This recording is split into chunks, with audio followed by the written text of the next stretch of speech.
রিফাত রশিদ ও হাসান ইনাম যেটি নির্মাণ করতে পারেনি, আগামীর বৈষম্য বিরোধী ছাত্র আন্দোলন সেই গঠনতন্ত্র, জবাবদিহিতামূলক পরিবেশ সেটি গঠন করবে বলে আমরা আস্থা রাখছি।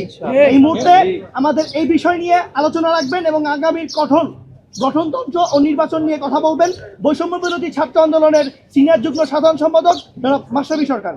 I myself, Mashrafi Sarkar, I am from North South University.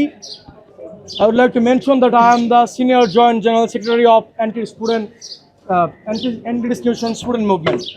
আমি অত্যন্ত দুঃখের সাথে জানাতে চাই এবং আমার গর্বের সাথে বলতে পারি, আপনারা বেশিরভাগ এখানে আমাকে চেনেন না। আওয়ামী লীগ যদি স্বৈরাচার হয় তাহলে বৈষম্য বিরোধী ছাত্র আন্দোলন 25 জুন 2025 কমিটিতে সুপার প্রো ফ্যাসিস্ট ছিল। বৈষম্য বিরোধী ছাত্র আন্দোলনের এই কমিটিটি কেন সুপার প্রো ফ্যাসিস্ট ছিল? আওয়ামী লীগকে আমরা বলতাম পরিবারতন্ত্র করার কারণে তারা ফ্যাসিস্ট হয়ে যায় এবং বৈষম্য বিরোধী ছাত্র আন্দোলন ভাই ব্রাদার কোটার কারণে ফ্যাসিস্ট হয়ে গিয়েছে।